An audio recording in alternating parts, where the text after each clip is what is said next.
¿Alguna vez has visto edificios cuyas fachadas se abren y se cierran como si estuvieran vivas?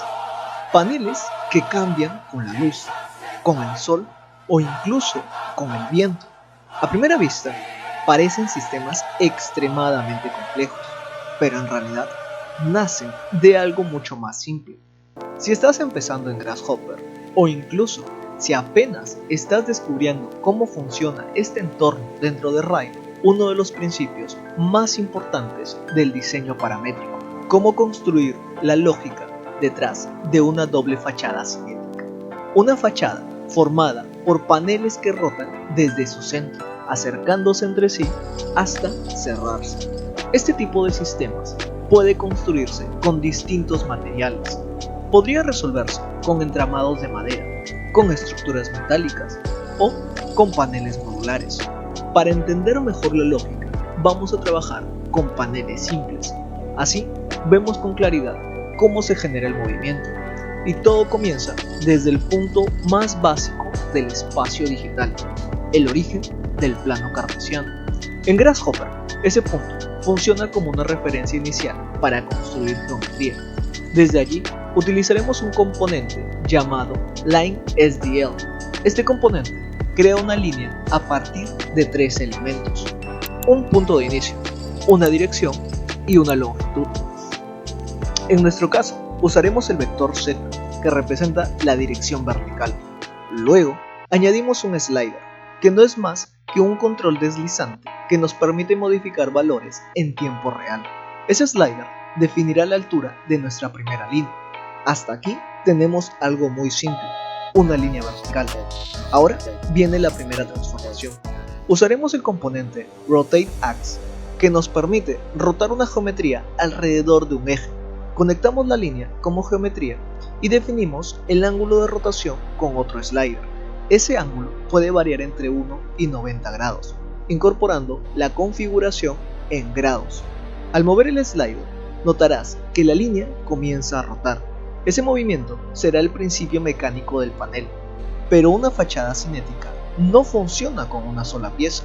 Necesitamos continuidad entre elementos. Para ello, extraemos los endpoints, es decir, los puntos finales de la línea. Ese punto se convierte en el inicio de una segunda línea, nuevamente usando LineSDL. Este pequeño detalle es importante. Nos asegura que cada elemento del sistema nazca exactamente donde termina el anterior, manteniendo continuidad geométrica. Repetimos entonces el componente RotateAx para esta nueva sección, pero aquí aparece un fenómeno interesante.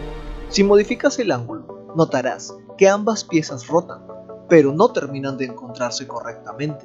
La razón: ambas están rotando en el mismo sentido, con el mismo eje.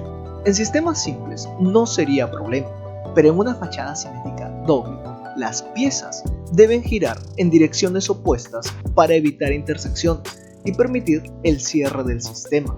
La solución es simple. En el segundo ángulo añadimos una expresión negativa, es decir, utilizamos "-x". Con esto, el mismo valor de entrada se invierte y obtenemos rotaciones opuestas pero sincronizadas. Y en el eje de rotación incorporaremos el punto final de la primera curva.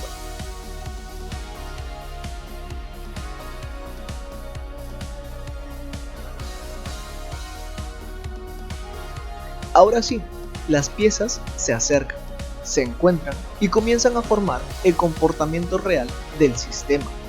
Pero todavía estamos trabajando con líneas, es decir, con geometría conceptual.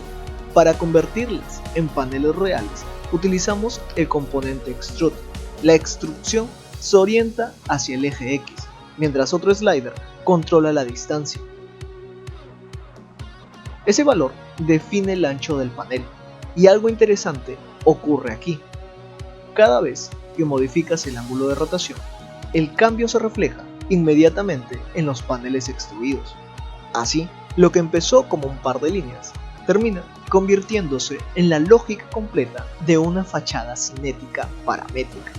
Si este es tu primer acercamiento a Grasshopper, ya acabas de entender algo que muchos pasan por alto. El diseño paramétrico no empieza con formas complejas, empieza con reglas simples que se conectan entre sí. Ahora, imagina este mismo sistema repetido cientos de veces sobre una fachada completa, un edificio que respira, se abre y se adapta a la luz. Si quieres que en el próximo capítulo construyamos el patrón completo de esta doble fachada, escribe en los comentarios Kinetic. Y si además quieres que detallemos la estructura real del sistema, incorporando ejes, tablones y conexiones constructivas, escribe Detalle. Y si este tipo de contenido te ayuda a entender la lógica detrás del diseño paramétrico, suscríbete y comparte este video, porque mientras más crezca esta comunidad, más lejos podremos llevar lo que somos capaces de diseñar.